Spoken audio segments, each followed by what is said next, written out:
Le mari arrive dans la valise très ivre, trébuchant à chaque pas, tenant un bouquet de fleurs dans ses mains.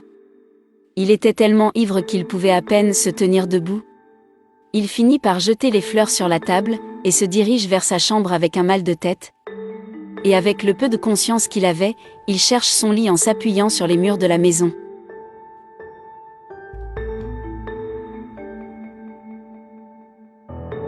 Après bien des efforts, il trouve son lit, où il se jette immédiatement et s'endort.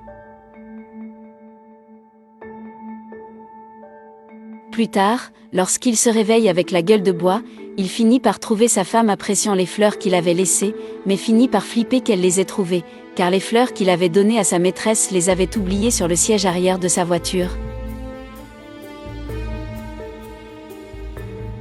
À ce moment-là, il commence à penser qu'en étant un peu plus négligent, il aurait pu perdre son mariage pour une erreur.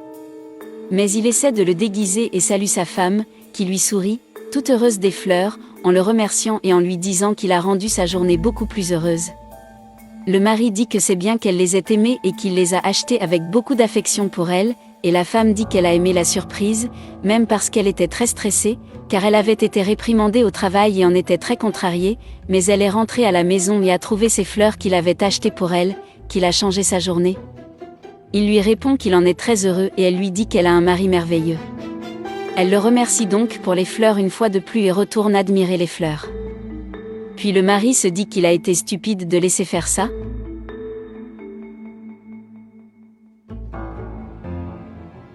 La semaine suivante, il est au téléphone avec sa maîtresse, il lui dit qu'il a une surprise pour elle, qu'il a acheté le vin qu'elle aime le plus et qu'il meurt d'envie de lui manquer, et la maîtresse est excitée par la nouvelle, il lui demande si elle pourra le voir aujourd'hui, et la maîtresse répond oui, donc les deux s'arrangent pour se rencontrer et ensuite se dire au revoir.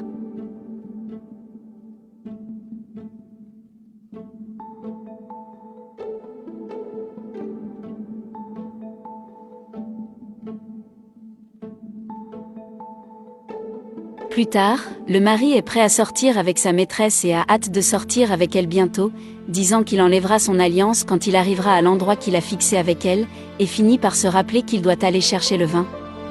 Tout excité, il va au réfrigérateur et prend la bouteille de vin que sa maîtresse préfère, puis se souvient qu'il a oublié de dépenser du parfum et retourne dans la chambre, passe le parfum rapidement, car c'est le préféré de sa maîtresse et se dépêche, car il est en retard, mais au moment de partir, il finit par oublier le vin sur le comptoir de la cuisine.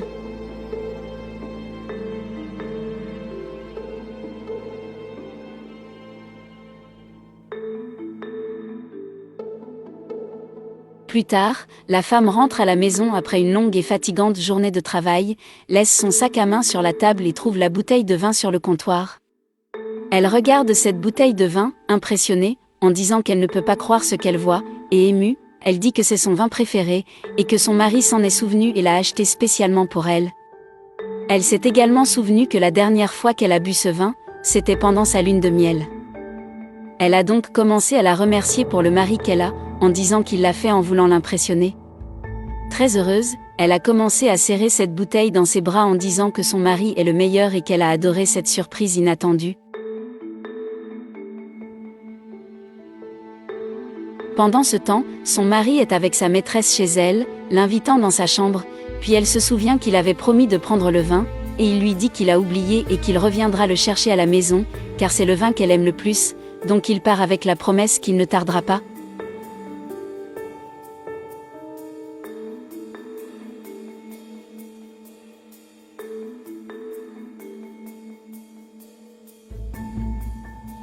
Quelques minutes plus tard, il arrive à la maison et est surpris de voir que sa femme est en train de boire le vin, et les deux se saluent, et le mari lui demande si elle est rentrée tôt, et elle lui répond que non, car elle arrive toujours à la même heure et c'est lui qui arrive en retard tous les jours.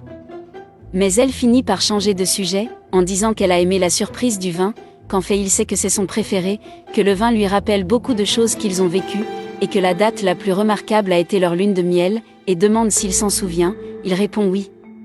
La femme dit qu'elle est très heureuse, que son mari a été très attentif ces derniers temps, que c'est très bien d'être mariée à quelqu'un qui se soucie d'elle, qu'elle est très heureuse en effet et que le vin est délicieux, et elle a déjà séparé un verre pour lui, et le mari dit que c'est bien qu'elle l'ait aimé, et la femme dit qu'elle va préparer un très bon dîner pour tous les deux, qu'il peut boire le vin et qu'elle revient tout de suite.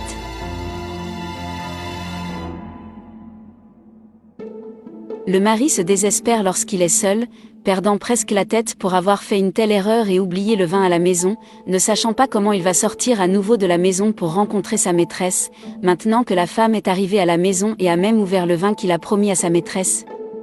Ses attitudes, sans le vouloir, ont tout changé entre les deux. Le mari poussait déjà la relation avec son ventre, il ne ressentait aucune attirance pour sa femme, mais tout a changé après une simple attitude, une attitude accidentelle, car ce bouquet n'était pas pour sa femme, et la femme a commencé à faire les choses qu'il aimait le plus, surtout les desserts qu'elle seule savait faire.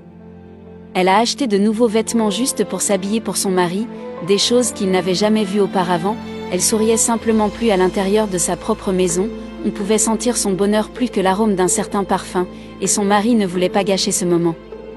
Auparavant, le mari s'en fichait et s'attendait déjà à la fin de la relation, mais au bout d'un certain temps, il ne se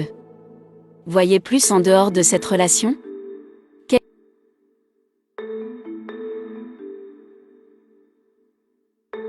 Quelques jours plus tard, le mari arrive chez la maîtresse, elle le salue et dit qu'elle lui enverrait un message, car elle est allée acheter une robe avec sa carte, mais elle a été bloquée et demande si sa femme a découvert quelque chose. Il répond qu'elle n'a rien découvert et que c'est lui-même qui a bloqué la carte. La maîtresse lui en demande la raison et il répond qu'il en a eu assez, qu'il met fin à sa relation, encore plus en faisant cela avec sa femme qu'il aime tant, qu'il ne sait même pas pourquoi il la trompait, et qu'il a été un imbécile pour cela. Et elle lui demande s'il pense que sa femme lui pardonnera, après tout ce qu'il a fait avec elle, et le mari répond qu'il ne sait pas si elle pardonnera, mais il sait que cela vaut la peine de se battre pour l'amour de sa femme, et dit à sa maîtresse de ne pas chercher plus loin, pour finalement s'en aller et la laisser seule.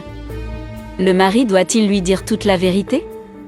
Après un certain temps, il a dit toute la vérité et sa femme lui a pardonné, mais elle a dit qu'elle sentait que quelque chose n'allait pas chez lui et qu'elle s'attendait à ce que quelque chose de mauvais se produise. La femme a également dit qu'elle ne faisait que prier et que si Dieu le voulait, elle continuerait dans ce mariage, que le mari devait confesser de sa propre bouche ce qui se passait parce qu'il n'y avait plus d'amour entre eux.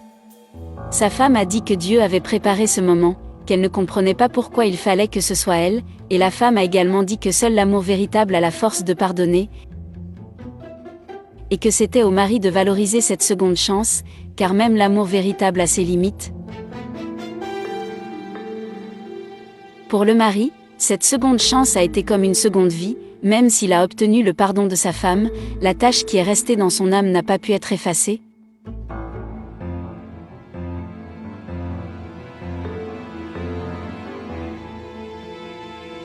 Et pardonneriez-vous aussi une trahison ? Beaucoup de gens disent qu'ils ne pardonneraient pas.